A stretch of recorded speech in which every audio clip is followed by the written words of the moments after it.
Happy Saturday morning. It is Brent with Lykins Motorsports. We're going to do a little bit more work on getting our 445 ready for dyno work and for street and strip car work.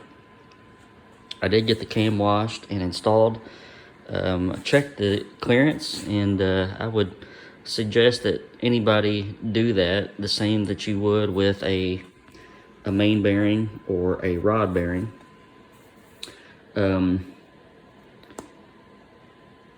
Cams need clearance just like anything else. Babbitt bearings are a little bit more forgiving, but they also will take a little bit of wear, and you don't want wear. You want a nice film of oil to support whatever's rotating inside of it. So I check these with a mic and a bore mic, just like I would, like I said, just like I would with a rod or a main bearing. If it's too tight, then you can polish, or even in worst case scenarios, you can have a crank grinder turn the journals down to get the clearance you want. If it's a little bit on the loose side, it just doesn't really affect things that much. You want at least a thou per inch of journal. FE cam journal diameters are about 2 1/8, so you want at least I'd say 2.5 thousandths clearance. The issue kind of compounds itself when you have 5 bearings in a line. These blocks are not known for having perfectly centered and round and straight journals. So that's another thing that you have to watch out for. If you don't have the means to check cam bearing clearance, put a dowel pin in it. You can see I'm not putting any effort into this whatsoever. It actually wants to just slide itself right out of there. So I did check the clearances, and the fit is good too. So when you have extended valve spring loads, then you want a little bit more oil clearance. We are good here. The next steps that I'm going to take are paint dry. Everything looks good. I had this masked off, so we'll get that taken off. I'm going to get the rings filed today, so we'll go over what kind of ring end gaps we need for this engine. We've got our steel cam thrust plate, and most of the time I have to have these surface ground to get the correct cam end play. These come in pretty thick, so I have some already here that's been surface ground.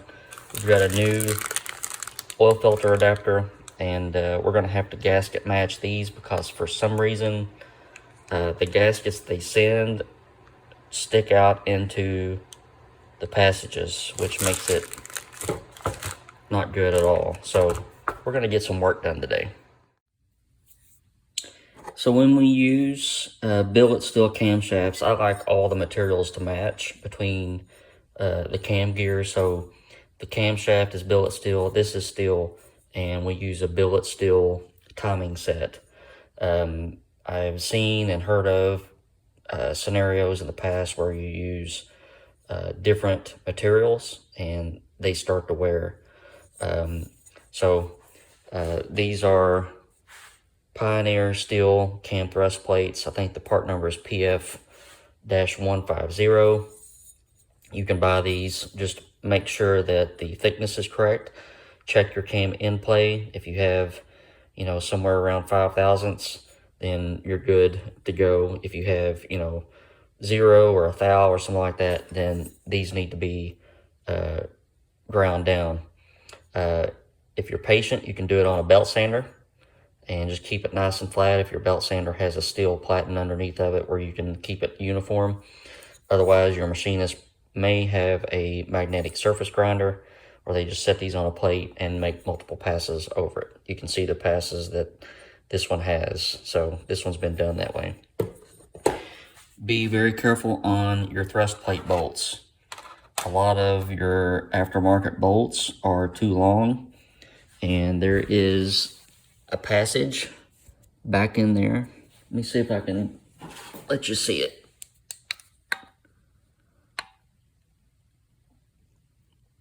So you can kind of see it back in there. That is the feed from this hole in this cam bearing.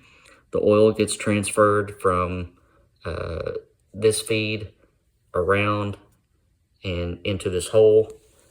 That is what oils your distributor shaft and the bottom of the distributor gear. If that bolt is too long, it will block off the oil feed. These are ARP, made for T&D, but I get these through Precision Oil Pumps, and they are the correct length. They do not block off that passage, and these get installed and torqued to, I torque these to 55 pound-feet. Got some blue Loctite on these bolts. Just snug them up evenly.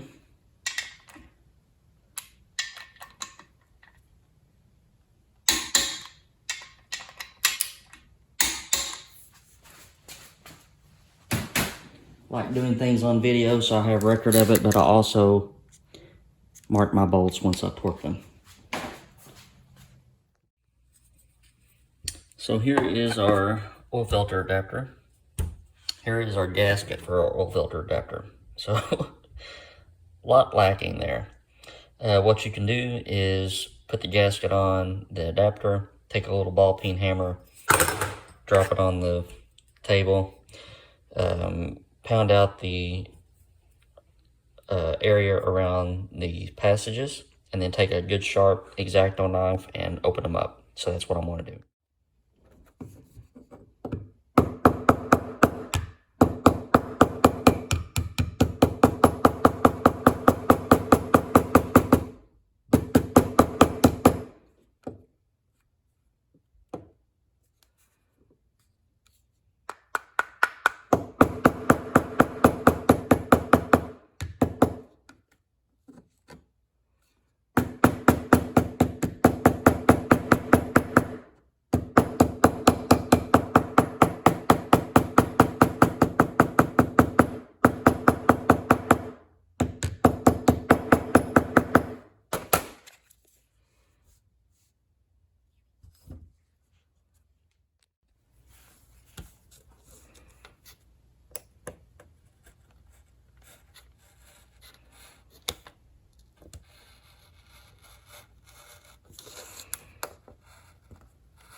When I was probably 12, 13 years old, we were into remote control airplanes pretty heavily. So my dad would build the airplanes, and you know, most of those were made out of balsa wood and that sort of thing. So you have to do a lot of cutting and trimming and all that stuff with X-Acto knives. I remember one time I thought I was going to be cool and chuck an X-Acto knife and kind of stick it in a piece of wood, you know, like that. And it hit the wood and it bounced back and it stabbed me in the leg. It actually stuck in my leg. I remember that. I had to pull it out. So when you're a kid, you're just not that sharp.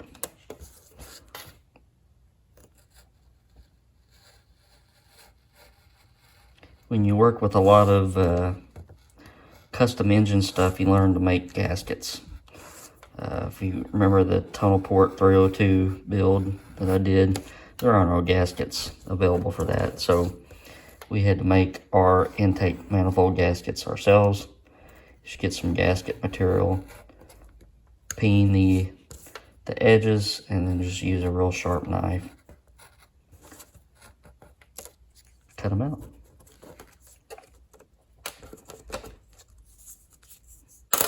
Beautiful. Look at that. It's almost like I know what I'm doing. All right, I'm going to get this washed up, put it in the parts washer, clean it out. We'll get it bolted up. So on these gaskets and like thermostat housing gaskets and that sort of thing, I like to coat these on both sides with some white lithium grease or some assembly grease or whatever. Just makes them easier to come off later if you have to, if you decide you want to put an oil filter, a remote oil filter adapter on or something like that. You don't want to start having to scrape stuff off.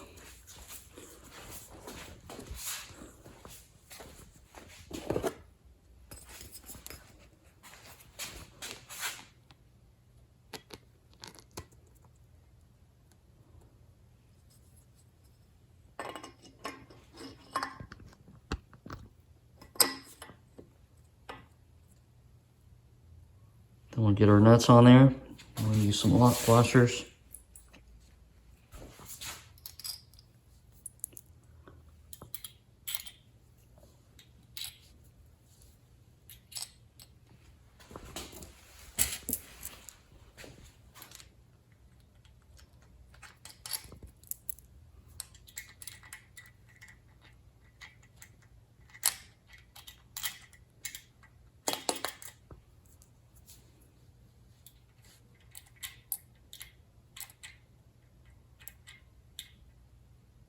You guys cringing right now because it's taking me so long to get these on. I'm kind of cringy. All right, I'm gonna grab my ratchet and we'll get these tightened up.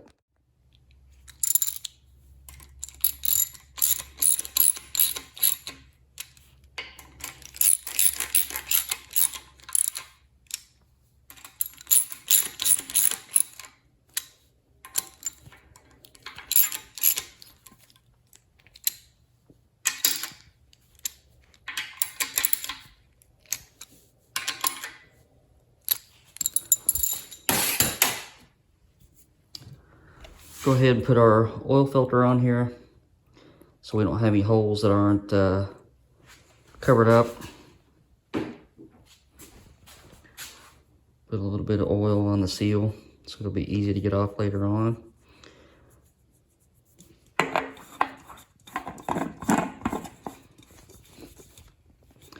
And there we go. We'll get a pipe plug and temporarily put that in there. I'll use this hole right here to get oil pressure when I'm priming later on. Okay, on to what I absolutely hate doing on every engine build. Gapping the piston rings. I don't know why I hate doing this, but I do. It's just monotonous work. Just never have been a fan of it. These are Mahle 1mm, 1mm, 2mm piston rings. Very thin stuff if you're not used to it.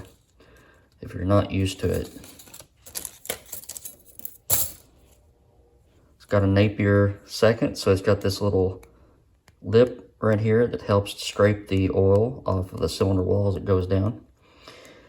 We're going to do some math here. Street strip build. This is a 4090 bore. We're going to use 5 thousandths gap or 5 thousandths gap per inch of bore for the top ring. So we're going to be doing 20 thousandths for that. Write that down. And we're going to be using 5.5 thousandths for the second ring, so 22 thousandths. So we're going to set our gaps, top ring at 20, bottom ring, second ring at 22 thousandths. So most of your performance rings are going to be file fit. If they are a drop-in ring set, you really don't have control over what your ring end gaps are. And every 1 thou of bore size changes the gap by 3 thousandths of an inch.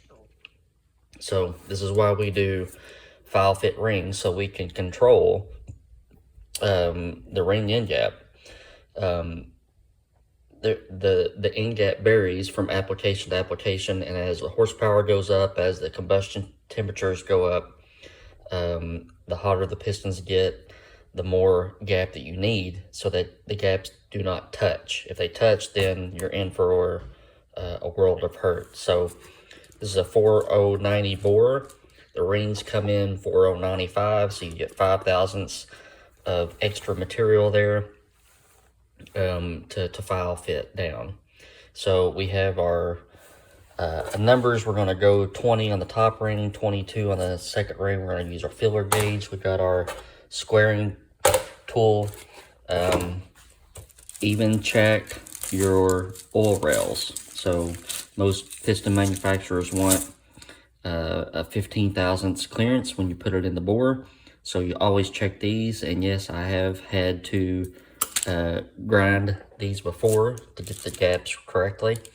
So we're going to mock up a couple of rings and see how much we're going to have to take off. Alright, so you can see here, this is with the ring just put in the bore. There is just a very, very small gap. Just by the looks of it, 2 or 3 thousandths of an inch. So what I will do is I will